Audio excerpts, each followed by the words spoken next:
Bismillahirrahmanirrahim. Assalamualaikum warahmatullahi wabarakatuh. Innal hamdalillah nahmaduhu wa nasta'inuhu wa nastaghfiruh wa natubu ilayhi wa na'udzu billahi min shururi anfusina wa sayyiati a'malina. May yahdihillahu fala mudilla lahu wa may yudlil fala hadiya lahu. Asyhadu an la ilaha illallah wahdahu la syarika lahu wa asyhadu anna Muhammadan abduhu wa rasuluhu la nabiyya wa la rasulahu ba'dah.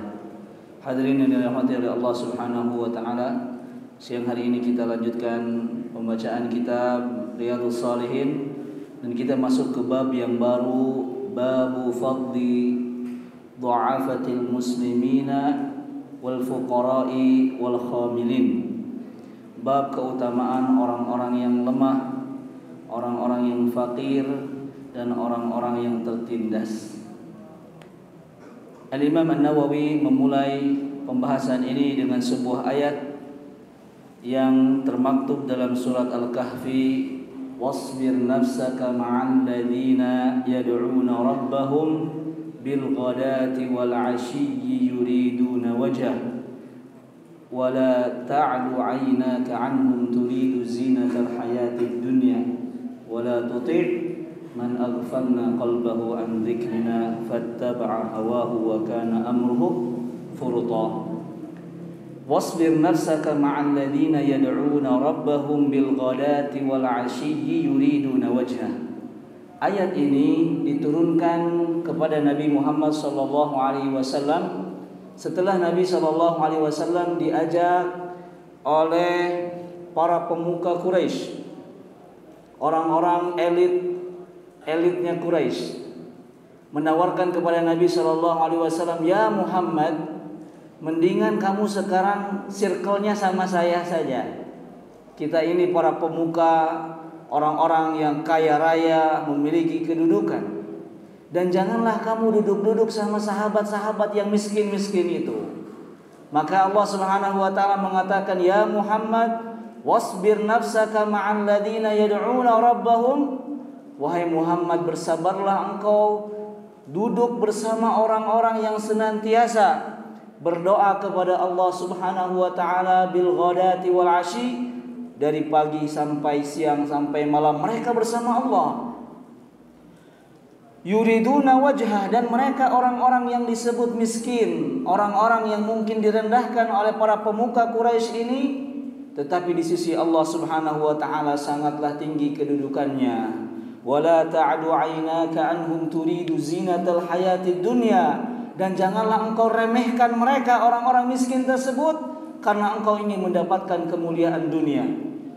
Kemudian Rasulullah sallallahu alaihi wasallam bersabda dalam sebuah hadis yang diriwayatkan oleh Harithah ibni Wahb, an Harithah ibni Wahb radhiyallahu anhu annahu qala sami'tu Rasulullah sallallahu alaihi wasallam yaqul ala ukhbirukum bi ahlil jannah kullu dha'ifin mutadha'if kullu dha'ifin mutadha'af law aqsama 'ala Allah la abarrah ala ukhbirukum bi ahlin nar kullu 'utullin jawadhin mustakbir muttafaqun alaih. Rasulullah sallallahu alaihi wasallam bersabda dalam sebuah hadis yang diriwayatkan oleh Harithah ibni Wahab, bahwasannya ia berkata, aku mendengar Nabi sallallahu alaihi wasallam bersabda, maukah aku kabarkan kepada kalian siapakah para penghuni surga? Kalau kita ditanya siapa penghuni surga, orang yang beriman, beramal saleh, orang yang ikhlas, orang yang dermawan, orang yang berzikir, yang hafal Quran. Tetapi Nabi SAW mengatakan lain daripada itu. Kullu dha'ifin mutadha'af. Siapakah mereka ahli surga? Orang-orang yang lemah kemudian diremehkan. Lau aqsama 'ala Allah la abarrah. Orang-orang yang lemah, yang ditindas, yang diremehkan, tidak dipandang oleh manusia, jika seandainya mereka bersumpah dengan nama Allah Subhanahu wa ta'ala, niscaya Allah akan mengabulkan sumpah-sumpahnya tersebut. Kemudian Nabi SAW mengatakan, Ala ukhbirukum bi ahlin nar. Maukah aku kabarkan kepada kalian siapa para penghuni neraka?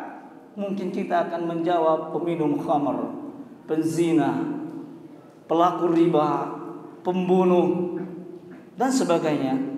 Kata Nabi SAW, kullu utullin jawadhin mustakbir. Apa yang dimaksud dengan al-utul? Al-utul al-ghalidh al-jafi, orang yang kasar, bengis, galak. Itulah al-utul. Kalau kita memiliki perangai tersebut, maka bersegeralah untuk melembutkan hati kita, melembutkan jiwa kita. Wajawad. Nah, di sini dia. Dulu saya pernah mendapat satu poster gambar orang gendut penghuni neraka. Waduh, seram sekali judulnya. Akhirnya poster itu ramai di grup-grup. Ustadz, benar gak kalau yang perutnya buncit itu penghuni neraka? Sementara anak 120. Jadi mungkin ini salah menerjemahkan atau memahami hadis ini. Ini hadis yang biasa dipelintir oleh orang-orang yang bodinya six-pack. Antum tahu kalau buncit, Rasulullah mengatakan buncit tempatnya di neraka. Apa dalilnya? Ala ukhbirukum ya ahlun nar. Siapakah penghuni neraka? Kullu utullin jawadhin mustakbir. Jawad itu artinya adalah wa huwa al-jamu' al-manu' wa qila al-dakhmul mukhtal fi mish'atihi wa qila al-qasirul batin. Dia adalah orang yang gemuk, yang jalannya kalau yang gemuk kan ya, keboy gitu ya. Kemudian al-qasiril batin, sudah pendek, bucitra. Itulah penghuni neraka. Maka apakah yang dimaksud dengan al-jawad di sini? Apakah orang yang posturnya gendut, pendek, kemudian jalannya begini ya karena saking beratnya? Kita harus merujuk kepada syarahnya. Tidak bisa kita baca hadis kemudian ditafsirkan sendiri. Setiap ada orang yang gemuk kita bilang, sungguhnya aku melihat para ahli neraka di tempat ini. Tidak boleh. Ya. Hadirin yang dimuliakan oleh Allah Subhanahu wa taala, hadis ini mengabarkan kepada kita tentang keutamaan orang-orang yang lemah dan tertindas. Hati-hati saat kita melihat ada orang-orang yang mungkin ketika kita pandang dari zahirnya, bajunya hanya itu-itu saja, jalannya lemah, tidak memiliki kedudukan, tidak dihormati oleh manusia. Kalau dia meminta harus mengemis-ngemis baru dikasih. Kalau dia duduk dijauhi. Bahkan tidak jarang kalau diundang pun tidak diundang. Seperti yang dikatakan Nabi SAW, seburuk-buruknya makanan itu makanan apa? Walimah. Karena yang diundang itu, apabila yang diundangnya hanya siapa? Orang-orang kaya raya, orang-orang yang berduit baru diundang walimah. Sedangkan ada tetangganya miskin, suruh nyuci piring, itu pun dapat sate-sate bekas makan orang yang hadir. Wa a'udzubillahi min dzalik. Tetapi ternyata di sisi Allah Subhanahu wa taala orang-orang yang lemah seperti ini, jika mereka berdoa bisa jadi doanya apa? Mustajab. Kita pernah mungkin merasa diremehkan oleh orang, nyeri hati, tanyakan saya kurang, pengen balas dendam. Nggak usah. Kita nanti di surga kemudian lihat mereka di neraka, itu sudah cukup bagi kita. Orang-orang yang diremehkan oleh orang lain yang memiliki kedudukan, kekayaan di dunia ini, gak usah kita tunggu kita ingin balas dendam kepada dia. Tidak usah mengeraskan hati. Kita tunggu saja keutamaan yang kita miliki. Jika kita lemah, maka kita mendapatkan surga Allah Subhanahu wa taala. Dan orang-orang yang kasar, yang berlaku semena-mena tadi, dia akan dicelupkan oleh Allah Subhanahu wa taala ke dalam api neraka. Cukup ini adalah kabar gembira yang diberikan Allah Subhanahu wa taala dan Rasulnya kepada orang-orang yang lemah. Jangan takut dipandang rendah di dunia, asalkan Allah memandang kita tinggi di akhirat. Amin ya rabbal alamin. Kemudian siapakah kata Nabi SAW orang penghuni neraka? Yaitu orang-orang yang kasar, orang-orang yang arogan, orang-orang yang bengis. Ini tidak disukai oleh Allah dan Rasulnya. Jadilah manusia yang somea, lemah lembut, tegasnya itu mengandung hikmah, tidak semena-mena. Jangan sampai menjadi orang utul, orang yang galak jika berbicara menyakiti, jika bersikap ya orang-orang banyak dirugikan olehnya. Apalagi Jawad, dia badannya besar, perutnya buncit, pendek. Ini sudah double, sudah sombong, sudah galak, badannya besar, perutnya buncit, mustakbir, dan dia sombong di hadapan manusia. Pertanyaannya adalah, apakah semua orang yang buncit itu masuk ke dalam api neraka? Hadirin yang dirahmati oleh Allah Subhanahu wa taala, kalau antum tahu siapakah sahabat yang mulia Ali bin Abi Thalib radhiyallahu taala anhu, dikatakan oleh para ulama tentang sifat Ali radhiyallahu taala anhu, beliau dijuluki sahibul batnaini, yaitu seorang yang memiliki dua perut. Jadi Ali itu apa? Gemuk. Nah, ini yang gemuk-gemuk, alhamdulillah ini sarwa jeung urang.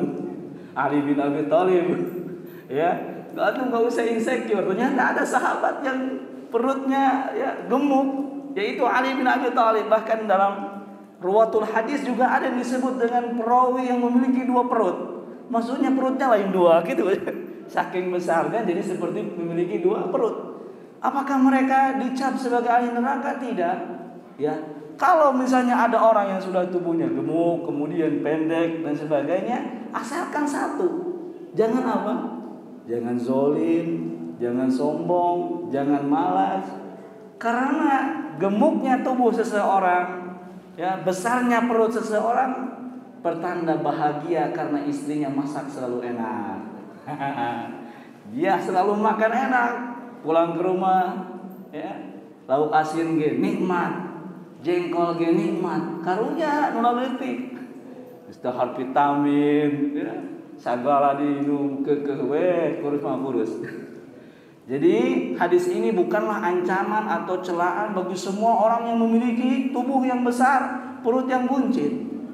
Memang sifat ini tidak disukai. Kenapa? Karena orang-orang terdahulu kalau sudah malas, kerjanya tidur, perutnya buncit, kemudian jalannya susah, dilihat dari apanya? Efek daripada kegemukan itu. Pertama mungkin dia jarang pergi jalan ke masjid, akhirnya dia cuman tidur. Kemudian orang yang gemuk tersebut juga simbol daripada kemalasan dan sebagainya. Akhirnya ya dikatakan bahwa orang yang seperti ini, yang pemalas, tidak mau ibadah, sombong, kemudian dia keras.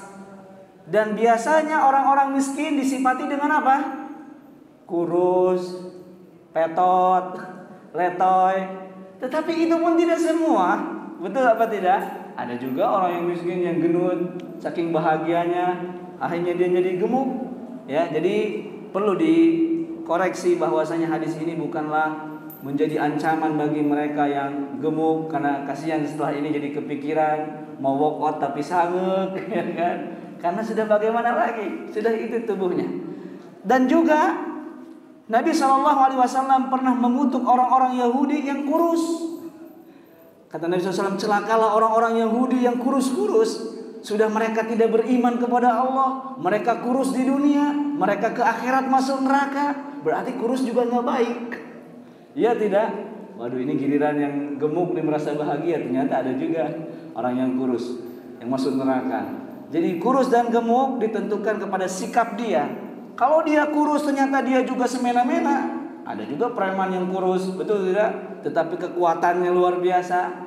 Maka di sini hadis ini ingin menjelaskan kepada kita bahwa tidak boleh menzolimi orang-orang yang lemah, apalagi yang tubuhnya besar. Jangan asal nyintrek nula leutik, menjitak yang kecil-kecil karena merasa tubuhnya besar, ya. Dan juga jangan berlaku kasar, membuli, menghina karena dirinya ya besar, lebih besar daripada yang lainnya. Hadirin yang dimuliakan oleh Allah Subhanahu wa taala, kemudian faidah yang terakhir adalah hati-hati dengan orang yang dizolimi. Lau aqsama 'ala Allah la abarrah. Mungkin dia menahan emosi, dia mampu untuk membalas, tapi dia balas dengan apa? Dengan doa. Hati-hati dengan orang yang kita sakiti. Mungkin dia gak bisa berbicara kepada kita, tapi dia simpan di dalam hati. Akhirnya dia untaikan dalam doa-doanya. Dia bersujud, menangis, sakit hati. Kemudian terucap dari lisannya perkataan yang bisa saja Allah Subhanahu wa ta'ala menurunkan petir api dari langit, menyambar orang-orang yang menzolimi. maka hati-hati dengan hak-hak manusia, hati-hati dengan lisan, hati-hati dengan sikap kita. Karena bisa jadi mungkin kita menzolimi orang lain, dia tidak mampu membalas dengan tubuhnya yang kecil, dengan tenaganya yang lemah. Tapi setiap hari kita selalu ada dalam sujud dan rukunya, ya doakan keburukan bagi kita, wa iyadzubillahi min dzalik. Semoga Allah menjaga kita dari sifat-sifat ini. Semoga kita semua diberikan kesehatan baik yang kurus maupun yang gemuk. Semoga Allah memberikan kepada kita kekuatan untuk melaksanakan kewajiban dan ketaatan kita kepada Allah Subhanahu wa taala. Subhanakallahumma wa bihamdika asyhadu an la ilaha illa anta astaghfiruka wa atubu ilaik. Wassalamualaikum warahmatullahi wabarakatuh.